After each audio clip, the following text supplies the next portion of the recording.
Welcome to the 80-20 Baseball Podcast. Strike!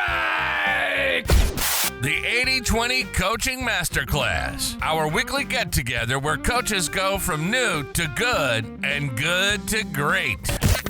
Mastering the fundamentals and the art of coaching.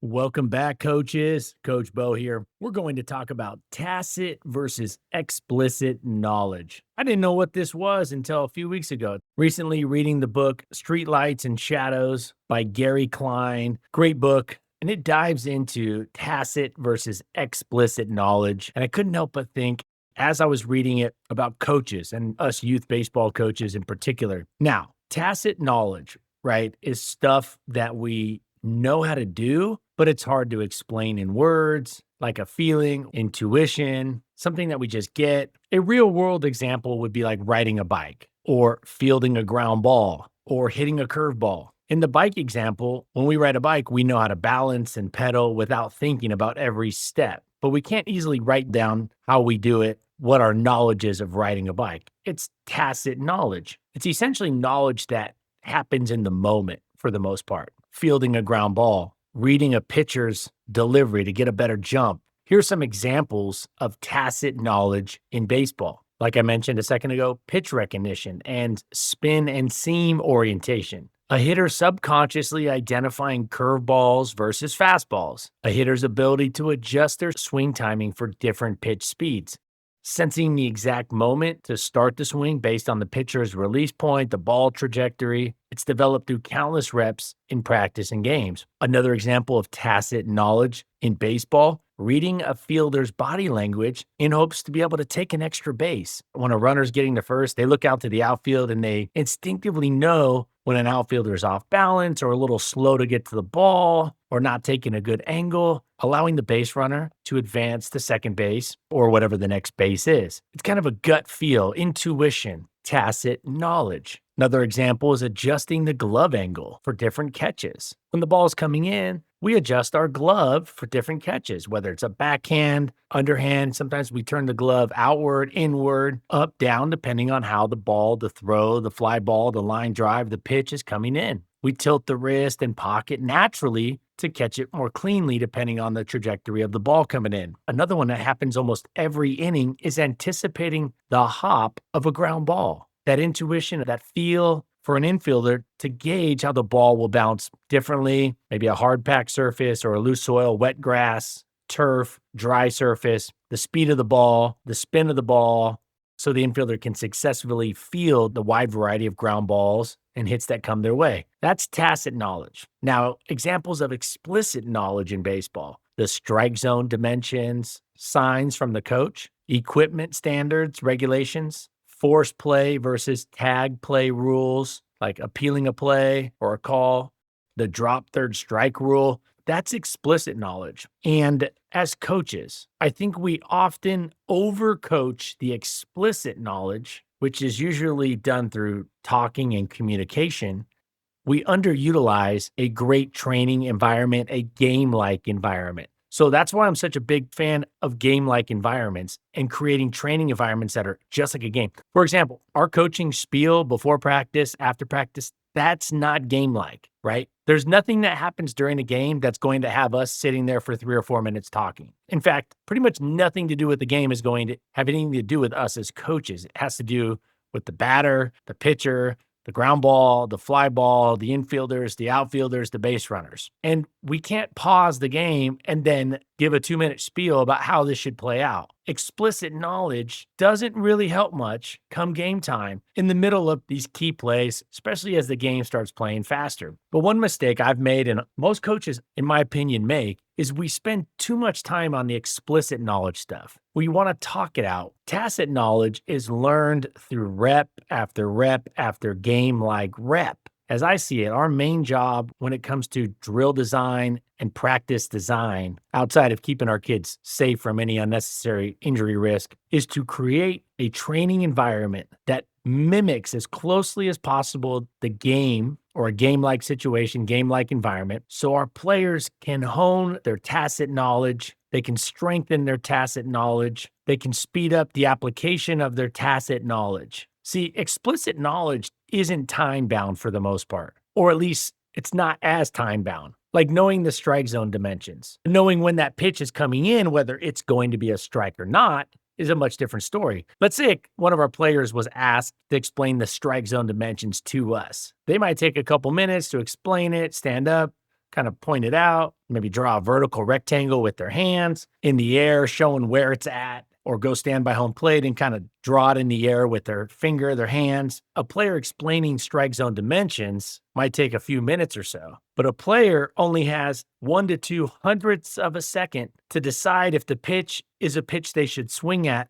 if it's going to be a strike or not. They need that intuition, a huge amount of reps in that situation to build and hone their tacit knowledge. So we want to spend a lot less time with explicit knowledge, essentially talking about the rules of the game, stuff that could be put on a piece of paper and given out as a test, a multiple choice test. We want our players to pass the test that happens at game speed. They need tacit knowledge, and they need a strong and accurate tacit knowledge to make the right decisions, to pick the right answer at game speed, like reading the hop of the ground ball coming their way, adjusting their swing for the different pitches, the different spins, the different speeds, adjusting their glove angle as that ball comes to them so they can catch it cleanly, getting better jumps on the bases. We focus too much on trying to improve the explicit knowledge of our team, which is more of a step-by-step knowledge, book smarts. Explicit knowledge is book smarts. Tacit knowledge is a little bit more street smarts, game smarts, quick decisions, intuition, gut, which is built up and improved. Even our gut instincts are improved through reps, through pattern awareness, right? I mean, we go through life as you get older, a lot of what we do is just looking for patterns or things that are out of pattern. That said, great coaches create drill/training environments that not only build up tacit knowledge, but also build up the fast application of tacit knowledge at game speed, or I always recommend, when possible, even faster than your typical game speed. Tacit knowledge is an intuition used in the middle of a play, in the middle of a pitch. That explicit knowledge, that kind of book smarts, there's a place for that. I'm not saying we shouldn't coach that up. In fact, situational awareness is a really good place to start when improving explicit knowledge. Bases loaded, 1 out. If I'm the pitcher and I get a comebacker, what am I doing? Right? More often than not, I'm going home. Catcher's going to then throw it to first after that, try to get the double play that way. That's just one of 1,000 different examples of knowing game situations. Getting great at baseball is a combination of explicit knowledge combined with that tacit knowledge that happens in the middle of plays. But even explicit knowledge gets put to the test in baseball in the play. There's never been a game that the team showed up and the umpire handed out a 3-page test and said, here's your pencil, here's your Scantron. All right, go sit down in the dugouts or go sit on the park bench, and you got an hour to take that written test. And then when the players turned in the test, the umpire graded it and then decided on who won the game based off of who knew more explicit knowledge about the game of baseball. It doesn't work that way, of course. The knowledge needs to be put into play. So yes, explicit knowledge has a place and importance. But more often than not, in sports, tacit knowledge is utilized and needs to be built up. For example, shortstops may not be able to explain why they charged and tried to get the second hop of that ground ball, or why they took a step back on that hard-won hopper, or why they turned their glove a certain way because they saw the spin of the ground ball a certain way, or why a catcher turned their glove a certain way when the pitch was coming in. You say, hey, why did you turn your glove like that? Oh, the ball was coming in, and that just seemed like the way to catch it, right? It just felt like the way I should catch it. And instead of talking through this type of knowledge, it's better to rep through it and train it, because at the end of the day, the game is a test with tight time limits, like a pitch coming in, a couple hundredths of a second to decide to swing or not, and actually hit it or not swing and hope that it's a ball, or knowing whether to dive or not on a fly ball, which that player's probably never seen that fly ball trajectory ever before and probably will never see again. They just have to feel it out and know, I'm diving for this or I'm not diving for this. Or a base runner coming in knowing, should I slide to the outside of the base, the inside of the base? There's so much tacit knowledge, intuition that makes players great that needs to be built up through game-like reps, game-like training environments, not a bunch of 5-minute, 10-minute coaching talks and Scantron tests. All right. So keep that in mind when we go out to practice, less about speaking the knowledge to our player and more about creating an environment that increases their knowledge through tacit learning, through in-the-moment game-like reps.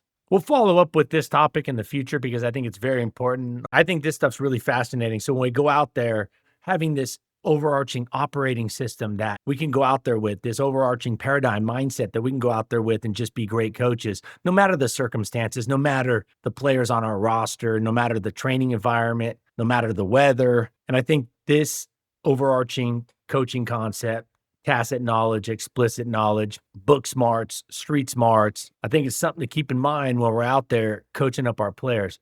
I definitely think this is something very important when we're out there assessing our practices, our practice plans, etc. All right, everybody, you can get the entire 80-20 baseball coaching plan. It is the fastest, best way for you to go from new coach or good coach to great coach. And it's probably the best priced way to do it in all of the baseball community. You can find the 80-20 baseball coaching plan right there at the top of the 80-20 baseball homepage. Easy breezy. You can have access to it in literally minutes. Videos, PDFs.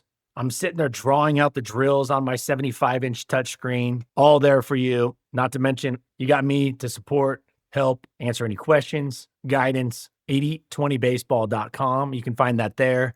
All right, everyone, head over there, check that out. And until next week, let's keep taking care of our health so we can be at our best for our families, close friends. We could be at our best for our teams, be the best coaches we can be. Let's take this information out there. Let's put it into play. All right, y'all take care. Until next week, adios.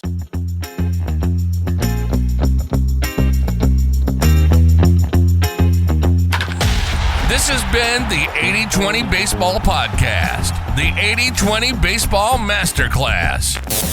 We got this. Now, let's take the field.